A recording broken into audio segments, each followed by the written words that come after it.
we spoke extensively on the statesmanship of Sri Krishna, that is, the purpose of his manifestation was twofold, as it is with every avatar.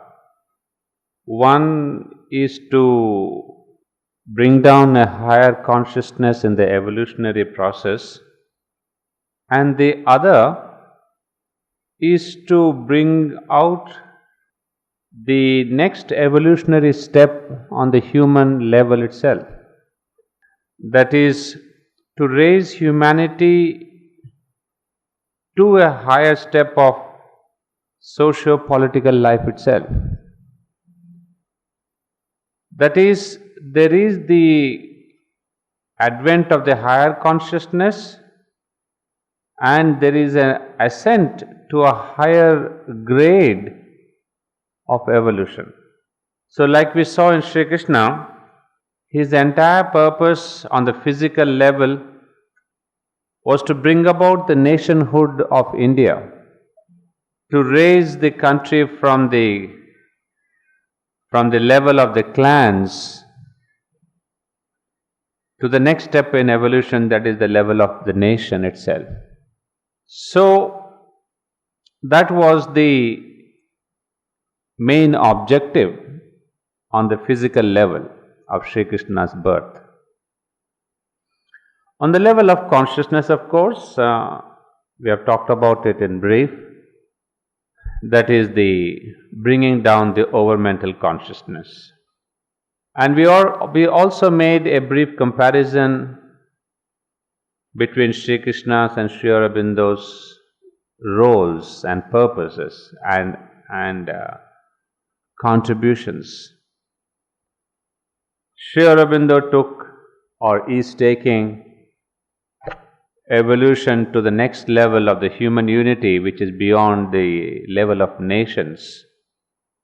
That is, on the physical level, on the level of consciousness, he has brought in a consciousness beyond the overmind, that the supramental consciousness itself.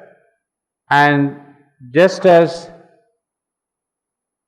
Sri Krishna's role as a statesman is not recognized, perhaps not even understood, so too Sri Aurobindo's own contribution on this physical level is neither understood nor acknowledged. However, long after, perhaps humanity will understand the contribution made by Sri Aurobindo to this next level in the social growth of mankind. And for those of us who have taken to Sri Aurobindo, we know very well that this is the centenary year of his entry into the open politics at Bengal.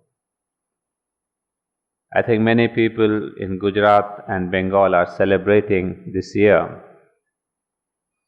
And just to recollect ourselves his contribution, we at Sakar have brought out a journal, which is of course our regular journal called New Race, specifically to commemorate this event.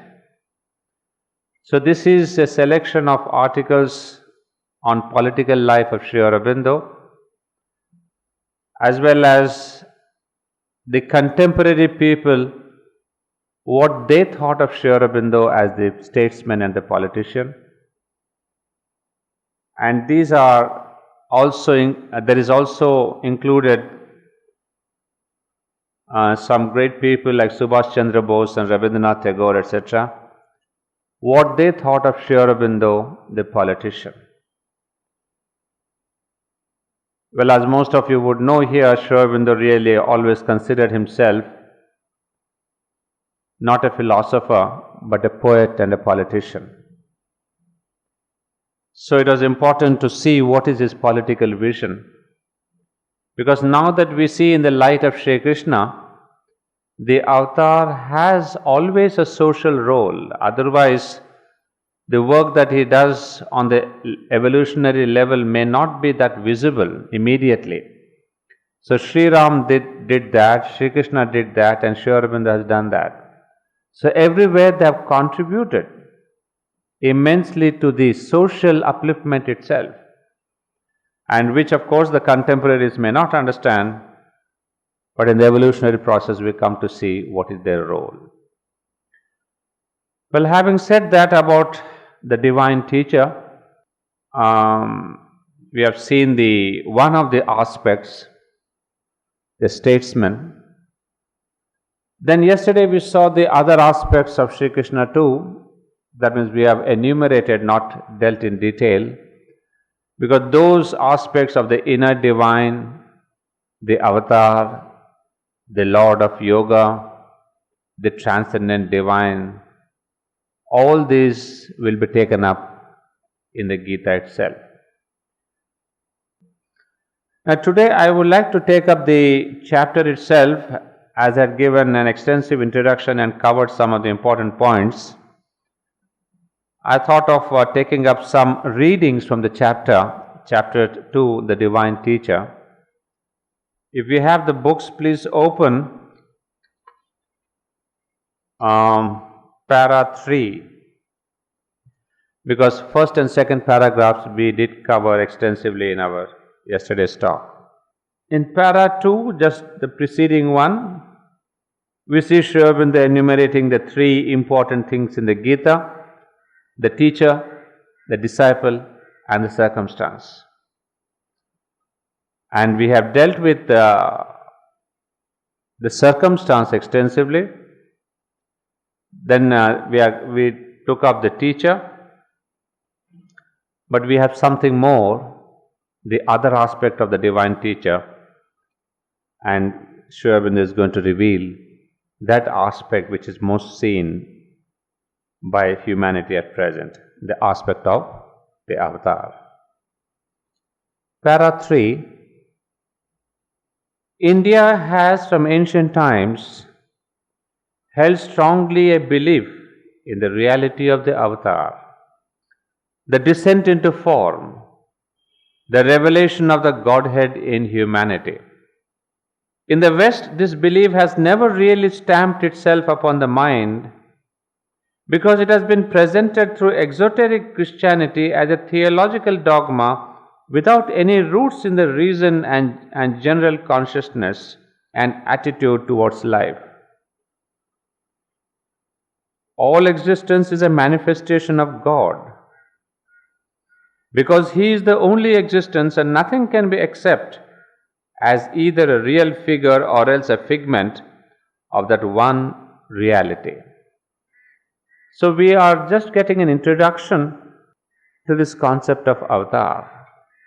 You see, in the West, this belief has never really stamped itself upon the mind. It's just as we in India, every person, be he educated or not educated, does not matter. We all of us believe in the concept of the avatar. It is part and parcel of our cultural ethos. The belief runs in the blood of every Indian. But in the West, unfortunately, this has not taken roots in their consciousness because of the theology regarding the Christian dogma, theological dogma, as Sri Aurobindo says, wherein they consider the way they did regarding Christ being the Son of God and Christ being the only incarnation upon earth. They don't use the word incarnation, they say the Son of God. And they do not have this concept that Brahman is this world and is this universe. They've got this concept of the Son of God, who has come to relieve man of sin. And then once he has gone, left his body, the disciples follow his teachings. But there is no possibility that Christ again comes in a new form, or the divine can come in a new form, etc. But we in India, right from the Puranas, we have our own theory here, Not only a theory, it has become part and parcel, as I said, of our own. It has stamped itself on our human mind in India. That the avatar comes at different levels for different functions and bringing in different consciousness, etc. But even beyond this idea of the avatar, there is a basic Vedantic view of life, which is the fundamental and the foundation of the concept of avatar. And what is this?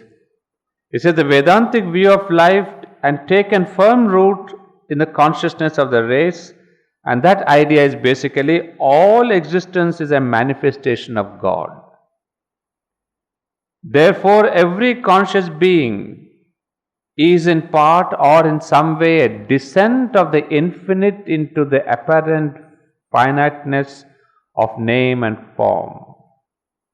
But it is a veiled manifestation, and there is a gradation between the supreme being of the divine and the consciousness shrouded partly or wholly by ignorance and self in the finite.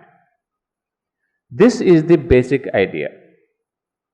That there is the supreme divine, the Brahman, Satchidananda, who has descended into this finite world. So the word that we need to remember is there's a descent of the infinite into the apparent finiteness of name and form. This is the fundamental idea of Hinduism, the Vedantic view of life, if we say. Now I would like to elaborate a little bit this concept of the descent of the infinite into the finite name and form. Because if we capture this fundamental idea, if we can understand this Vedantic view of life, then I suppose the concept of avatar is not difficult to be accepted or even to explain. Now you see, in this question of the descent of the infinite, basically there have been 5 lines of descent, because we have here clearly mentioned it's a descent and it's a veiled manifestation, and I'm trying to elaborate on this idea. First of all, there is the descent of the Supreme Reality, who, as we know, in the Vedas is called the Tat. So the first descent, if we can call it, is a Tat or that. He descends himself into the form of Satchidananda. So there is a Sat, Chit and Ananda. So there is this triune consciousness of Satchidananda. That means in manifestation, the supreme reality known to us, knowable to us, is called Satchidananda. So that is the very first descent. And this Satchidananda, as the words tell us, is supreme consciousness, existence, and Ananda, the bliss. But on that level, Satchidananda is a stilled sea of self-identity. As Sri Aurobindo would call, it is a superconscient trance. There is no movement, absolute stillness, no wave of motion. It is a brooding consciousness, brooding upon itself. The consciousness with the complete Ananda is in a self-brooding status. So manifestation doesn't begin at that level. So that is called the Satchitananda level, where the manifestation doesn't begin. So let us see, this is the first descent. But in Satchitananda, there is the inherent, the hidden tapas, the force. So this tapas or the force is there within, is inherent, one with chit tapas. So at a point of time, it's not the time that we think of the time manifestation. A point of time means at the beginning of beginnings. When Satchitananda wanted to be a Dvitiya, wanted to have the second, become the second, at that moment, this tapas, this force, this energy comes forth or brought forth or is activated. And then this force begins the process of creation of the second step. So first step, Tat becoming Satchidananda. And in Satchitananda brooding consciousness, the tapas comes forth. That's what Mother in her story says, the Supreme brought me out, brought the consciousness out, and that was me, she says. So that was the second, it's not the second step, that is the intermediate step, when the Supreme Satchitananda brings out the consciousness to the fore, not the consciousness, the force to the fore. And in the Bhagavad Gita, you have this word when Sri Krishna says, I create myself by my own Maya, Mama Maya. I bring forth myself by my own Mama Maya. This Mama Maya is that tapas, is that force. And so Mother also says, that force, that energy is me. The Lord brought me forth and then commanded me to create this universe. So that is the intermediate step. Now begin the second step. Second step, most of us know now, those who have been attending regularly all this seminar, be it here or be it at Sakar or anywhere else. The second step is that of the supramental consciousness. When Satchitananda gets into a motion and a movement. So the brooding consciousness of Satchitananda, because of the intervention of the tapas, gets these waves, a kind of a disturbance in its brooding trance. And those waves are the first waves of creation called the supramental level. And these waves, or this concept of the supermind, although we call it supermind and the highest level of mind, or highest level in the ranges of the mind, it is actually from the involutionary concept the very second step.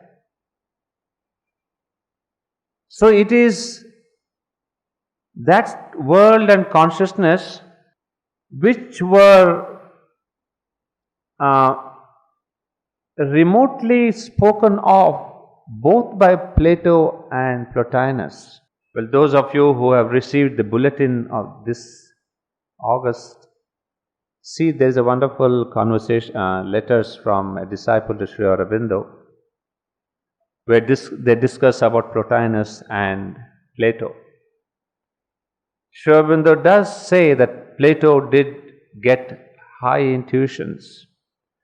And one of this intuition that he got was this idea that there is at the origin of the universe a world of ideas. And Sri Aurobindo calls supermind also the world of real idea.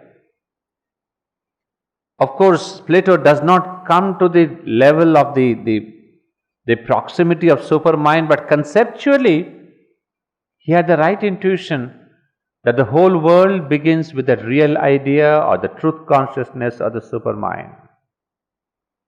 And in fact, Plotinus calls this nous, or the first divine emanation.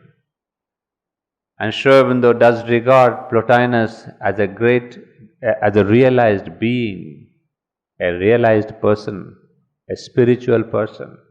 Whereas Plato was not a realized person, but was very open to intuitions. So both of them they caught remotely this fundamental idea of the supramental world and the supramental consciousness. However, after the supermind, where the consciousness of oneness remains predominant, then we have what Sri Aurobindo would say the secondary aspect of supermind, or what we would say as the overmind.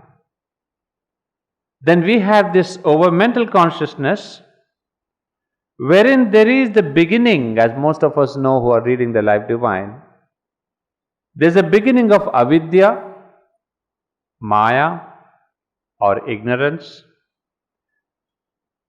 It only means that the supramental idea, the concept, the consciousness of oneness, wherein there is the birth of the Jivatman, the beginning of the Jivatman.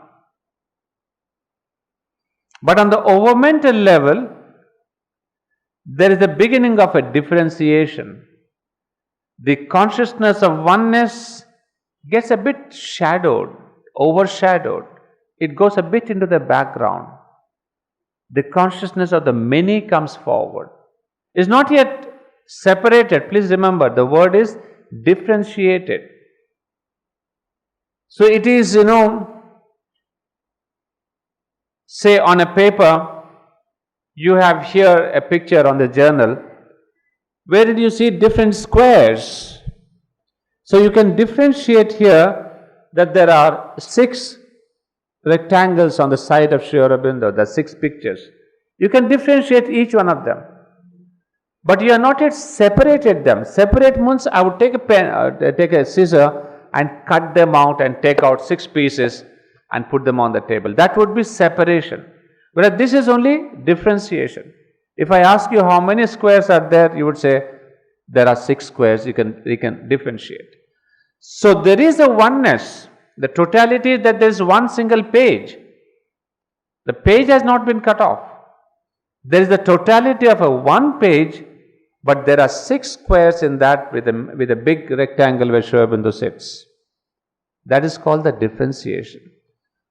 So that is the beginning that happens in overmind. Then of course, the descent goes further down, which all of us know, to be the level of the mind.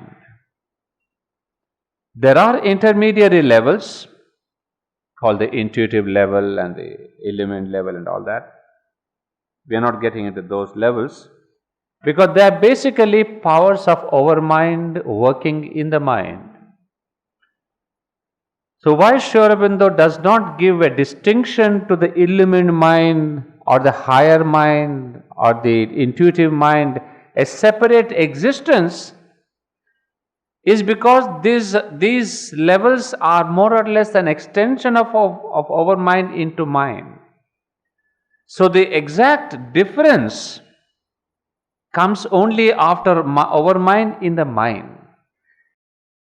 The intermediary levels, they merge into each other and they function more or less in the mind.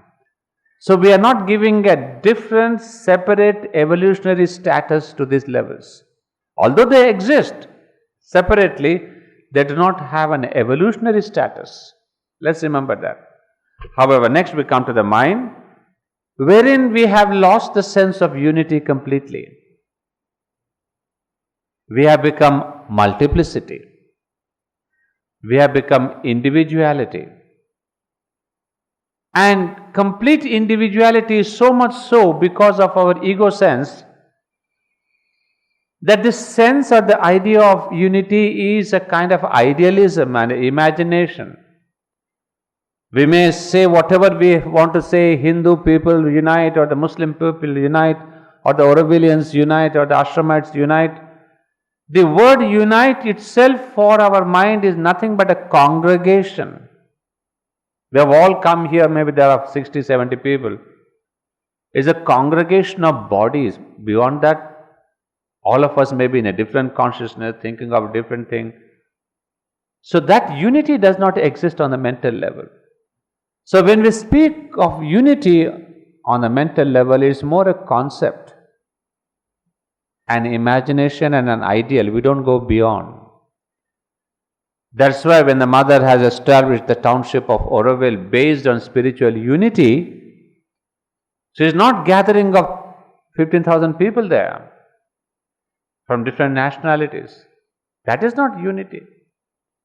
Unity is much deeper on the psychological level, and that unity comes only beyond the mind. So you can have all kinds of centers and groupings, and we can have some kind of a common activity, meditations and celebrations, but those are the outermost, the superficial idea of unity, nothing very deep. Because the mind itself cannot experience the real unity. It is beyond its capacity. So we are not trying to blame the mind, what are you human beings doing?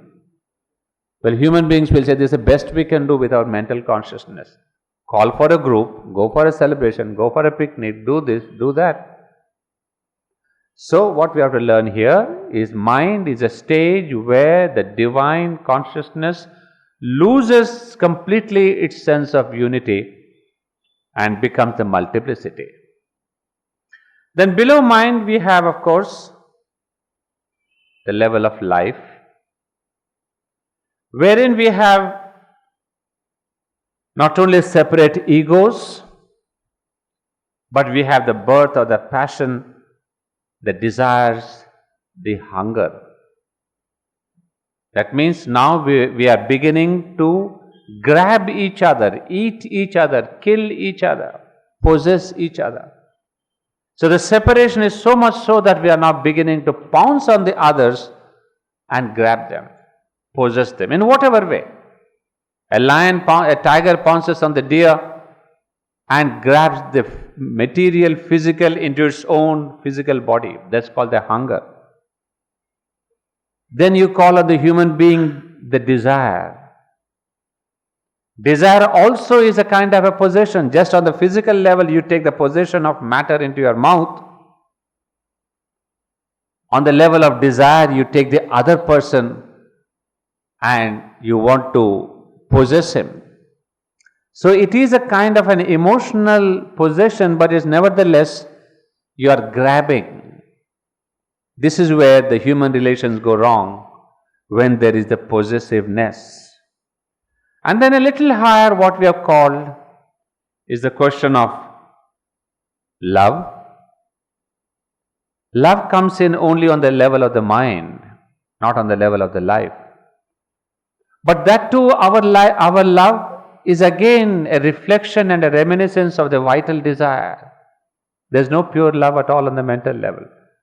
Because mind is under the influence of the vital, so what best it can do is the same thing. It likes to grab, it likes to possess, it likes to take things. So a true love, which is on the contrary of giving itself or oneself or herself or himself, whatever, that comes only at a higher level, what we call aspiration. Why do we bring in this aspiration? Because aspiration is one stage where you want to give yourself to the divine. So true love is when we said, give yourself to the divine. So when the mother used to give us a flower, a red rose, human love turning into divine love. So human love is possession, and loving the divine is giving oneself. So that is the fundamental thing. On the human level, we can never love properly, because every human being in all its shades, good and bad, dark and light, we have this possessiveness. It is only the divine who loves us, and the best love we can have is when we love the divine. There also we have a barter and a bargaining. We want to possess the divine. We want to get his things and say, I want this, I want that. Always you say, I want. The moment you say want, there is no love. It is bartering, bargaining. So therefore, for the first time in spirituality, we have learned the three words aspiration, surrender and rejection. That constantly you keep giving to the divine. And that is for the first time we breathe and understand the meaning of love. However, following our descent, we have this life. The descent we have seen are different levels, but below the life, or in the life level itself, there are three regions. One we call the heart level, behind which is a psychic. Then what we call is the higher vital and the lower vital. So between the mind and the heart, there is a subsection of three levels. And between the mind and the life, the psychic, then on the vital there is the higher vital, and then the lower vital. Of course, all of us would know the lower vitals is full of the cravings and hankerings and desires and lust and all that, whereas the higher vital is full of courage and ambition and adventure and anything new. Well, to make it a little faster, next we go to the level of matter, where we see a complete darkness of consciousness. Light which was there trickling down from the superconscious, supermind, overmind, mind, life, matter, we lose all consciousness. There is no light, it's full of darkness.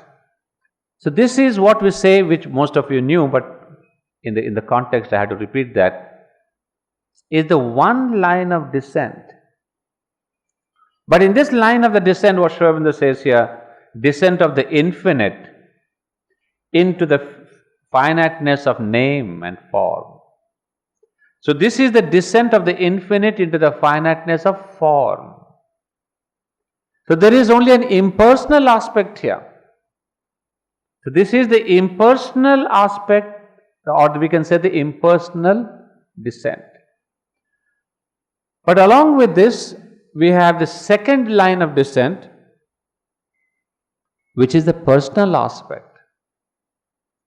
So the impersonal is the first level, second is called the personal line of descent. And in the personal line of descent, there are two patterns. One is the descent of the Ishvara, the other is the descent of the Ishvari. And the descent of the Ishvara, we have talked about it in our previous classes many a time. There are four personalities, and these four are Mahavira, Balarama, Pradyumna and Aniruddha. These are not the characters that we find in the Mahabharata and other places. Let's not imagine that we know them. Actually, in the personal descent, this is the first and the highest level of the descent, the supramental level. So, when Satchitananda descends into the supramental level, there begins the first creation of the highest gods. Well, if the word God disturbs you because most of you are accustomed to thinking of the gods on the overmental level, and you are right in thinking that way, let's put it is the descent of the four personalities of the divine himself. So these Sri Aurobindo accepts and uses the Puranic terminology, and so the supramental powers and personalities are Mahavira. You can imagine what it could be. It's very close to what we have described in Sri Aurobindo's little book, the Maheshwari. It's the aspect of knowledge and light. Mahavira, the aspect of knowledge and light. Then we have Balarama, the aspect of power, what is called the Kshatriyahood. You see, these are the basic fundamental realizations that we have had in our Indian spirituality, and which subsequently were given forms and stories and names and all that. But we have caught that intuition, because even today Sri Aurobindo, with all his consciousness of the supermind, now he confirms the intuition of the Indian race. So these are the first four emanations of Ishvara. And third one, Mahavira, Balarama, third one is Pradyumna, the aspect of love and beauty, and Aniruddha, that of service and execution and perfection. Well, we have on the other side the four powers of Ishwari, or the Divine Mother, and those all of us know. We have Maheshwari, Mahakali, Mahalakshmi, and Mahasaraswati. The same aspect, the same characteristics. So what's important to know is Satchitananda comes into the supramental level, and there is the first birth of the divine personalities. One is the Ishvara, the other is the Ishwari. These are the four parallel powers of Purusha and Shakti, Ishvara and Shakti, or Ishvara and Ishwari. That's level one. Then as the descent comes down to the overmental level, there all of us know that is the abode of gods, the Vedic gods. All that we know about the gods in the Vedas, they belong to the level of the overmind. But among these gods, there is a perfect harmony, a wonderful balance. They are not vying with each other. Just the other day, somebody was asking me, well, we have in the Purana the stories of one god fighting with the other, Those are not the gods of the overmind.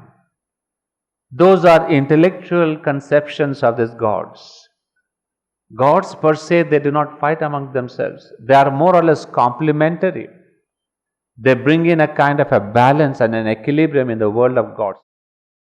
So if one god is specifically fulfilling one aspect of the divine, the other god would do something else.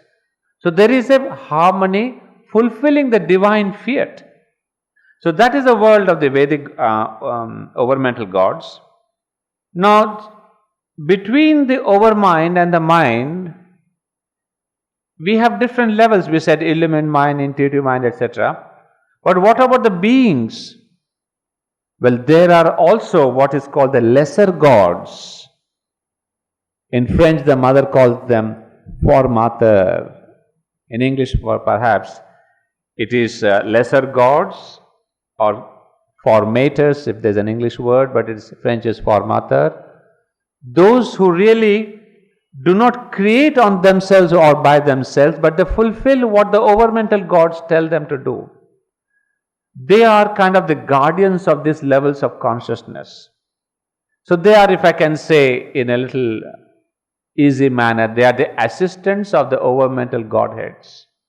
These formateur, and while describing these levels of the lines of descent of consciousness, Nalinida gives these godheads the name of Dhyanamurtis. He says in Indian spirituality, we have also got this concept of this formateur, and they are most probably the Dhyanamurtis. So you see, one side we may be Aurobindonians, trying to understand Sri Aurobindo. But at the same time, let us not forget that Sri Aurobindo has deep roots into our own Indian spiritual realizations, not philosophy, realizations. So he does accept, because he has experienced them himself. There is no question of denial or rejection of these godheads. So we have on this level the Dhyanamurtis between the overmind and the mind. And next comes this question of the mind. On the mind too, there are mental gods. Like we have the overmental gods, there are these mental gods, and the examples are given of the Olympian godheads, the Greek godheads, the Olympian godheads, and the Titans. And we see a lot of this infighting in the Olympian godheads. The great story of Helen of Troy itself is based on a fight between these Olympian godheads and goddesses. So here we can see that there is a mental influence. So distinctly, of course, some godheads like Zeus and Apollo, they are the overmental godheads. But lot of these Olympian godheads of the Greeks belong to the mental level. In fact, the example is given of also Ahura Mazda or Ahriman of Iran. They also belong to this mental level. Well, to believe or not to believe is up to you, but this is what Nalinida himself gives us as an example. Then this is the mental level. But between the mental and the vital, the way we are descending, mental we have seen, now we are coming to the vital level.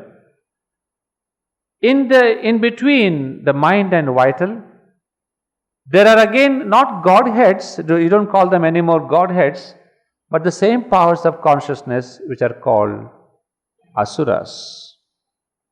So these are the mentalized vital beings. So that is in between mind and the life and the vital. And of course, on the level of the vital, we have the descent into what we call the Rakshasas. What you should concentrate upon is that even these personal godheads, as they're coming down the ladder, they are reflecting the consciousness of that level of consciousness. That means the mental level, they are divisive. So these Olympian godheads are basically divisive in nature. They quarrel and they fight. Whereas the godheads of the overmind, they do not fight because there is a sense of unity. So when this consciousness plunges into the vital level, the vital is of desire, as we said already, of possessiveness, of hunger. So here the power of consciousness, which are called Rakshasas, are obviously this consciousness which really tries to grab, to possess, to eat, to really take upon that evil. And here, that is the higher, that is the mid-vital, as we say, and on the lower vital level, we have the Pisachas. So Asuras, Rakshasas and Pisachas. So that is the descent into the vital. But there is an interesting level here. There is the higher vital level, we have seen the higher and the lower vital. On the higher vital level, there are these Gandharvas and Kinnaras, the positive divine consciousness.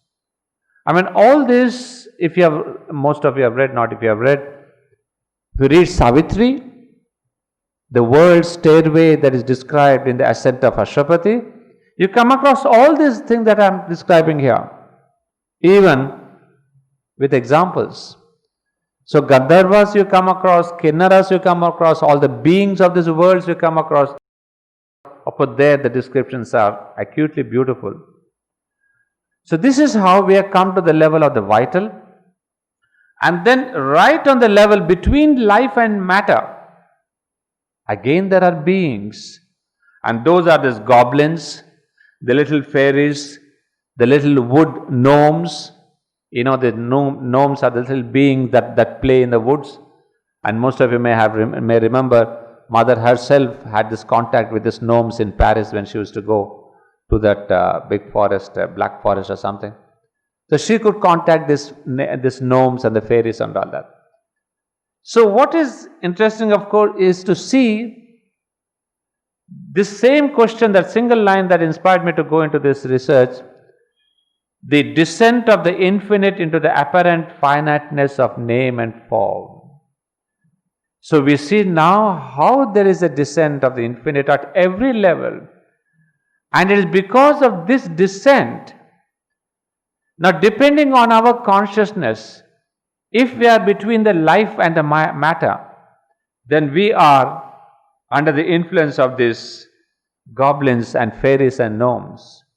If your consciousness is higher, say in the higher vital, then you could contact the Gandharvas. Then if you are going beyond the mind, then you could contact this Dhyanamurtis. So you see, there is a possibility of contacting these depending upon our own consciousness. So if somebody, we say, this man is possessed by these forces. We have lots of these cases of possession. That means that individual is dwelling in that consciousness, and that is why he is open to Pishachas and Rakshasas and Titans and this. Like we said during that second war, the great example of Berlin, German ruler, the Hitler, he was caught by Asura. Why was it? He was very much open on the mental level. Of course, the mother does write that intellectually he was not a very, very sharp person. He was a bit of a dullard even. But he had trained himself by practice. Remember, Hitler did not get possessed just overnight like that. He joined a school of this occultism. He trained himself to contact the higher forces, and he was ambitious. All this occultism added to ambition. What it means, it brings the Asura. And a wonderful example we have in the mother's own life. When she goes to that occultist called Théon in Algeria, he was a great occultist, but the same question of ambition. So he had a tremendous ambition, and therefore he also was an Asura, or possessed by an Asura.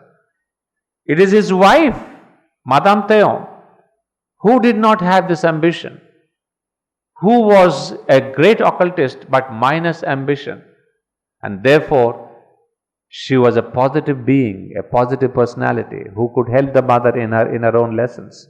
But Théon, being an Asura, he wanted to kill the mother. You see, there's so much of this interplay we do not understand.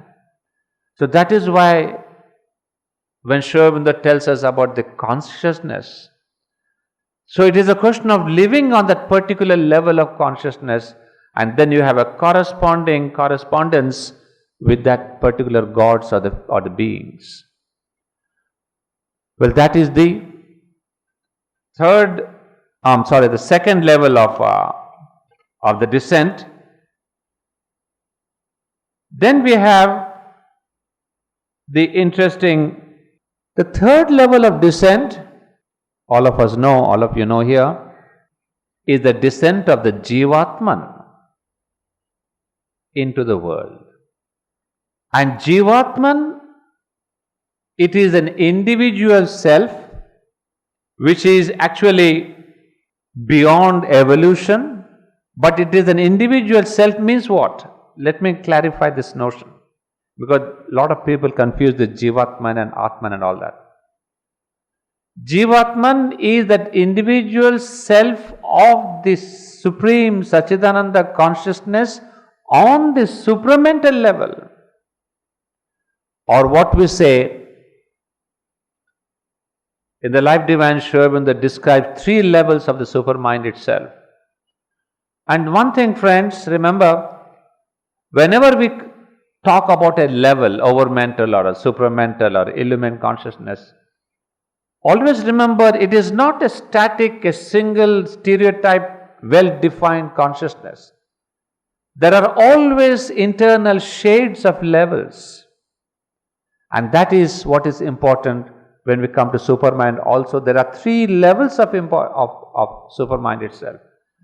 The highest level is called the apprehending level, where there is only a kind of a concept of the universe. That is why Sri Aurobindo calls it the real idea.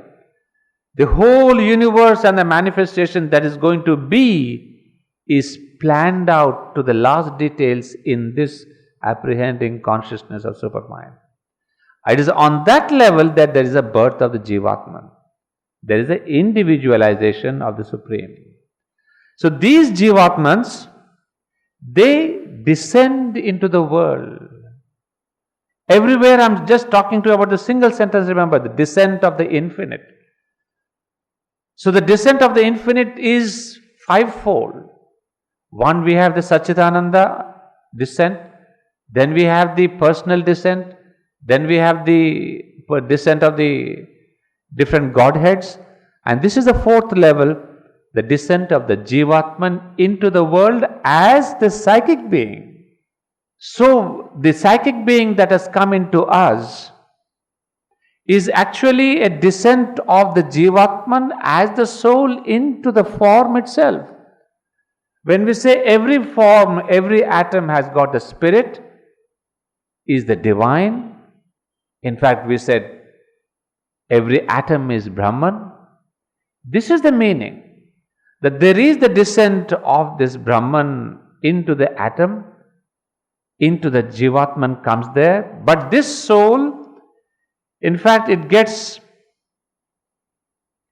a formation of its own when it comes to the level of man, and then it is called the psychic being. To cut the story short, this is the descent of the Jivatman into the human being as the psychic being. And this only gives us a clarification of the different staircase or the different lines of contact that you have with the divine.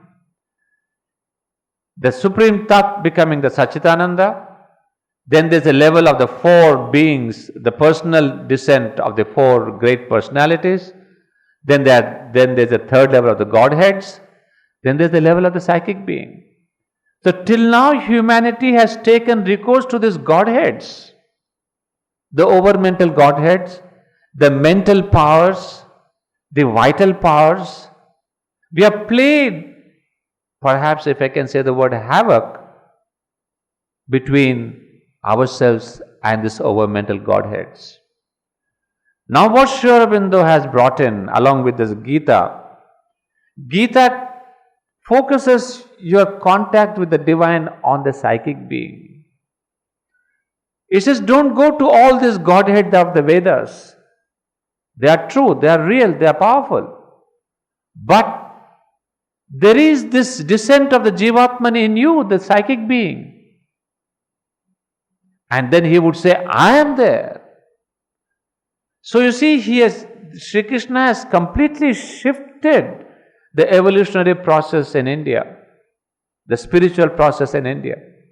So instead of going to the 100 different Godheads, it says, I am there within you. I am the Jivatman. I am the Purushottama. Why do you have to go everywhere into this and that? That is the fourth level.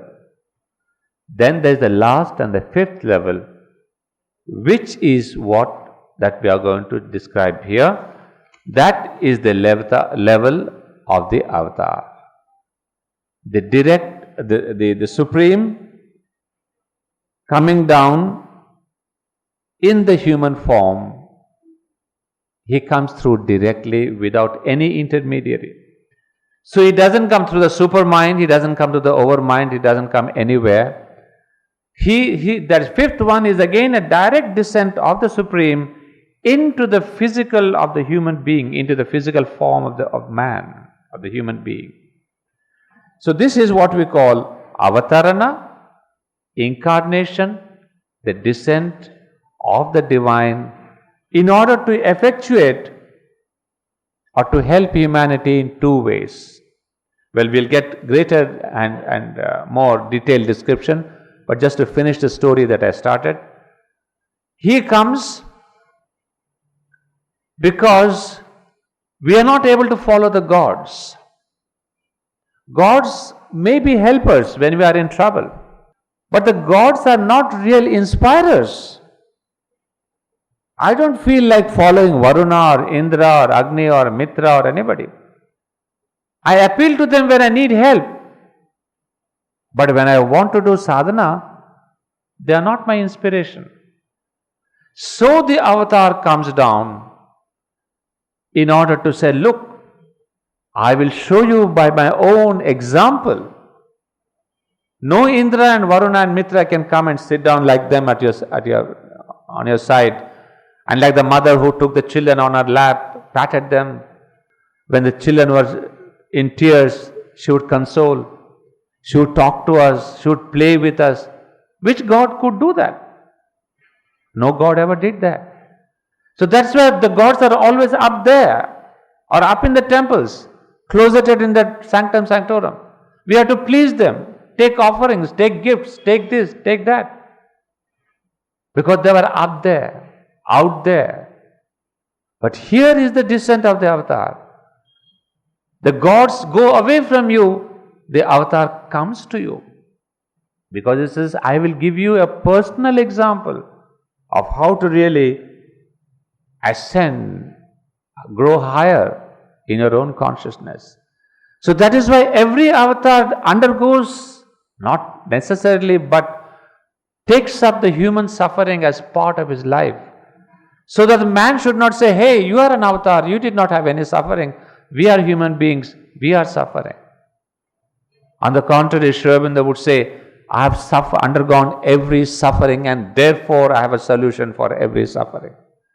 So all the sadhaks who wrote their letters telling about very different kinds of sufferings, from the physical, from the sex forces to the divine forces of Ananda, Sri Aurobindo could answer every one of them, to each one of them satisfactorily, because he says, I have gone through all that myself. So how much inspired do we feel? Here is Sri Aurobindo, who knows my problem because he has gone through it himself. But I can never say that about Indra. He says, no, Indra, you are a godhead, you don't know what is human separation, you don't know what is human problems, you don't know my psychological problems, you don't know what is my hunger, because you are never hungry.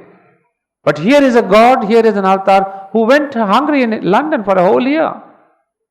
He had one meal, one sandwich per day in the London cold. So can you ever say he did not suffer? But that is the outermost physical suffering. So the avatar comes to tell you that I am like you, I am with you, and I'll take you beyond. Here is my hand. So avatar comes to extend his physical hand. Alas, it is we who don't catch it.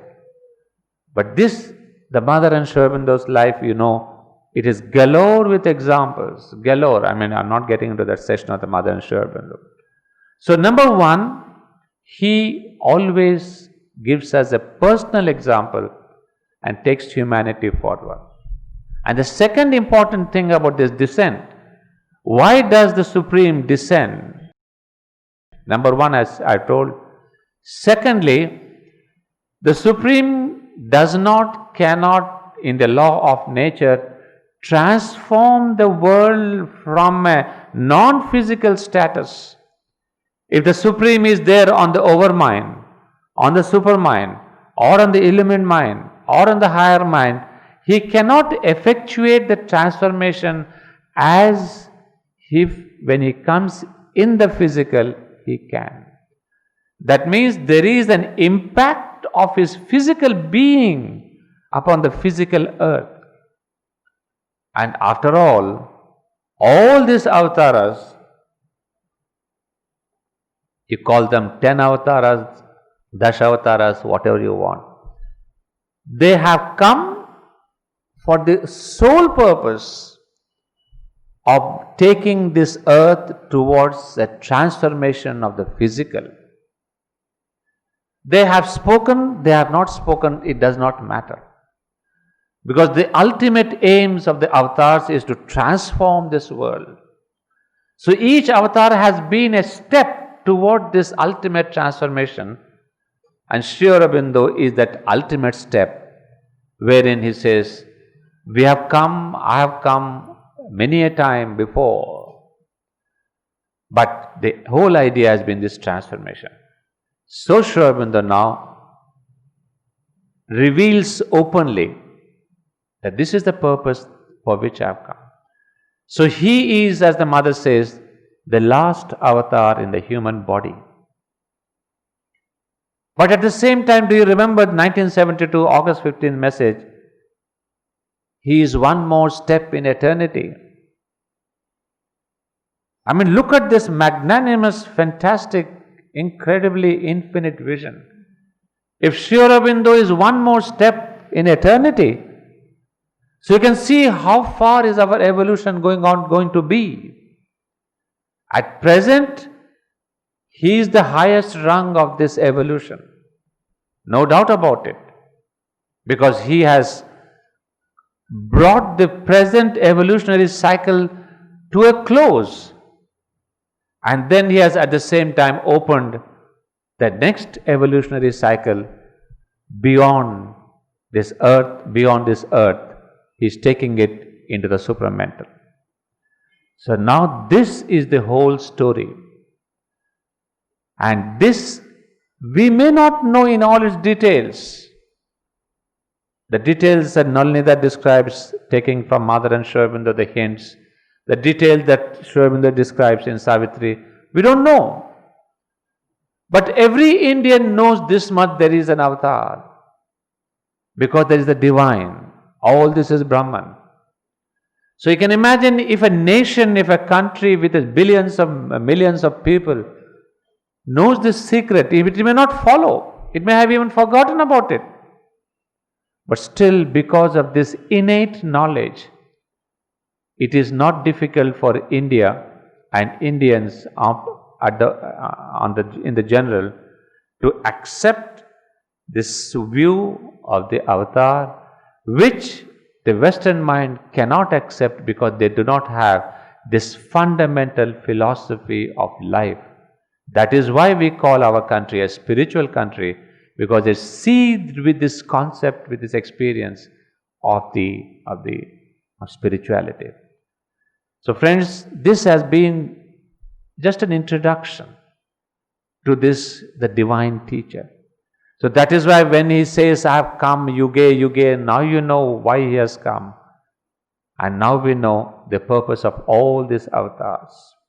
So we will take a break at this level, and then we will continue with the reading.